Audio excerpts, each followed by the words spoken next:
gonna check it out and see what we got. Wow.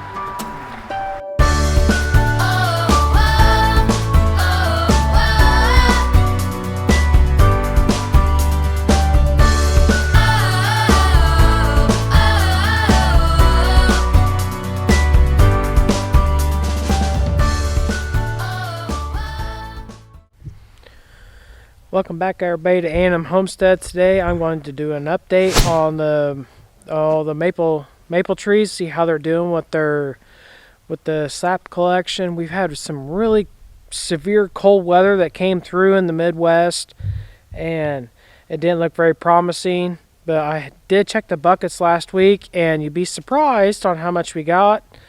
And the next 2 days are going to be pretty good for it. So today, as of the last day of January, it's supposed to get up to 40 degrees, which is above normal temperatures for this region. And then tomorrow is supposed to be like up to 50 degrees. And then Wednesday's supposed to be pretty high too, but you got a good chance of rain coming in. So what I need to do is I need to check the buckets, see how full they are, and I may have to transfer them into another barrel that I use for maple syrup. So I may have to do that into the walk-in cooler. So come along with me. Let's get it done. I got a lot to do today.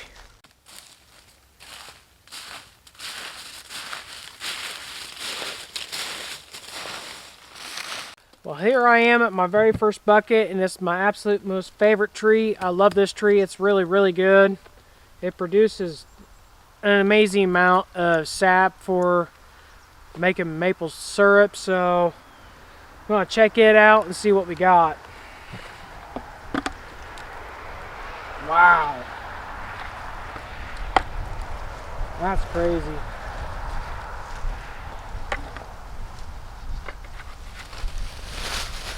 Let me show you. We've got half of this thing. If you can see it, half of it is full of ice and looks like water. Actually, this is the sap that comes from the tree. It has not rained. It did a little light dusting of snow, but it hasn't been hot enough really to melt everything off. So what I found out in the past is whenever I melted down all this ice like this, I found out it doesn't hold a lot of sugar in it, but what it does is you could get a whole lot more out of it. Now you can remove this ice, that will get rid of the water and a lot of the sugar that's in it. But I find that I just cook it down.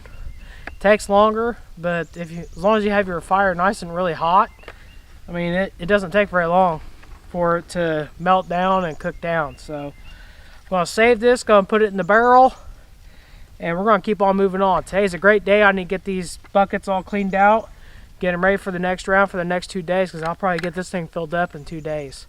So I better get with it. Better hurry up.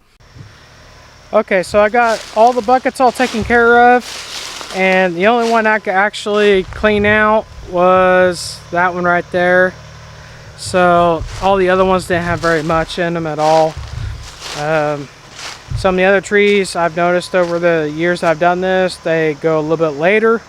So what I'm going to do now is I have to switch out the tractor for the side-by-side. I got to put the side-by-side in the garage and put the tractor inside the old greenhouse. So I got to do that now. I just finally got the battery switched out for the side-by-side. The battery is completely dead. Tried charging it, would not charge. My indicator kept on saying bad battery. Haven't had the battery that long, so I ended up just using what I have. So I have a lawnmower that's in there with the side-by-side, so I switched the battery out with it, and it fired right up. So I'm just letting it warm up now, so I'm going to switch them out, because I got to do some work on the side-by-side. It's not doing very good, so I got to try to hopefully limp it into the garage, and we'll just go from there. Hopefully, fingers crossed. Here we go.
Okay, so I got the side-by-side in the garage now, and I think it might be like the drive belt that's on it, or serpentine belt, whatever you want to call it.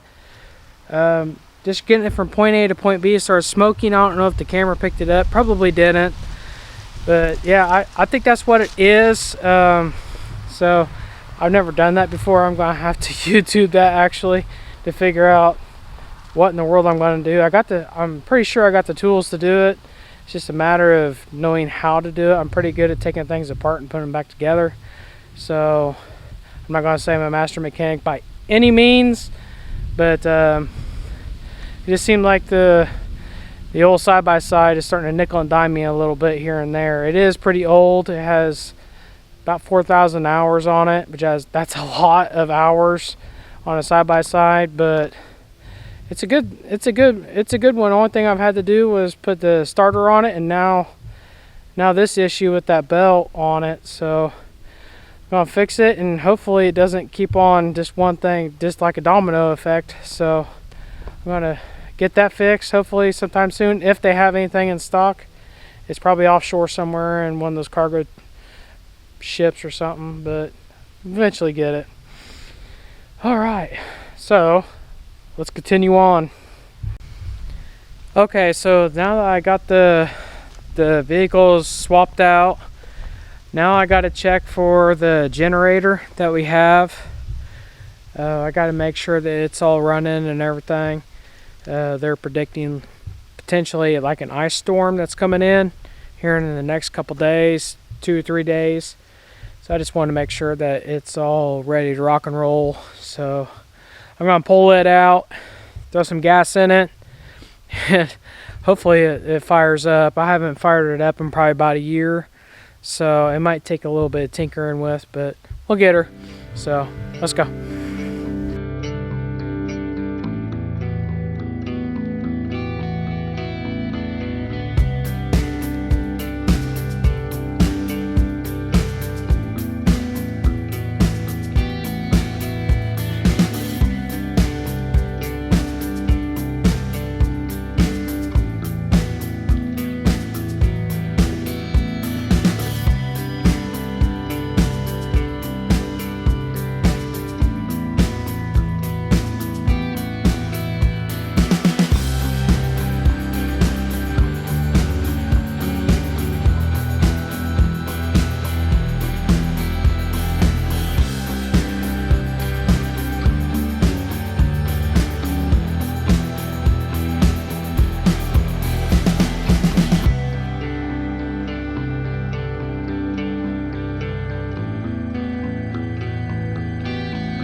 Might help if I turn the fuel on.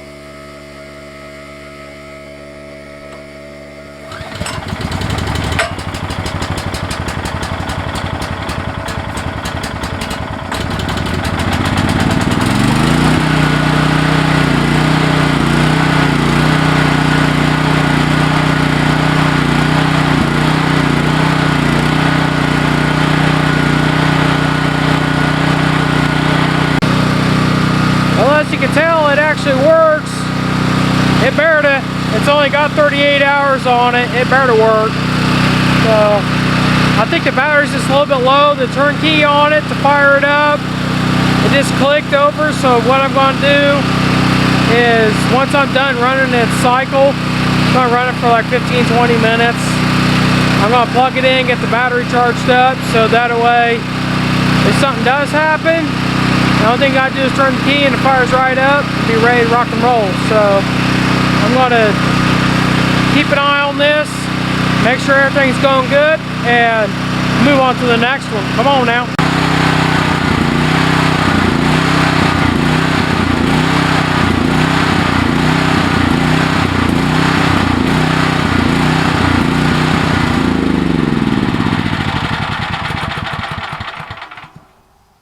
So what I went ahead and did is I shut the gas off to the carburetor, so that way it choked the carburetor out, so that way the engine obviously couldn't get more fuel. I do that just to keep the carburetor from getting built up over time. because these things, they store for a long time, and there's a lot of times you don't even use them for an extended period of time. So I try to keep the carburetor as clean as possible, keep it from getting all built up and everything. That way the floats and the needles and everything work just right on them. So it worked out to perfection. So what I'm going to do now is I'm just going to pull it back in the garage. I'm going to hook it up to the charger to make sure that, because there is a battery. This is a battery right here on it, and that's for the automatic, the key start on it. And I just want to make sure that everything works out just fine with it, and it's good to go. So I'm going to pull that in and plug it in, and we'll go from there. And I tell you what, I'm so excited, especially about this maple season that's coming up. I love cooking down maple syrup. So this year we're going to do something a little different with the maple, with the syrup season this year, with the sap run that we're going to have. We're going to be tapping multiple trees, blah blah blah blah, tapping multiple trees this year. So, and it's not just the maple trees we're going to be tapping. So it's going to be exciting. It's going to be more than just maple trees. So I'm looking forward to it. I'm really excited about it. First time ever I'm ever doing this. So I don't know. I love making syrup. So it's fun. There's a science to it, and it takes patience, and I have lots of patience. So you can ask the wife. I have tons of patience, blah blah blah. So patience. So just be looking for the next video. It should be pretty exciting. Hopefully, I'm hoping the next video will actually have enough to be able to start cooking down some sap to make syrup. I'm hoping these 3 days that we're going to be having, it should produce quite a bit. So fingers crossed. Let's keep on trucking along, y'all. Until next time, talk to you later. Bye.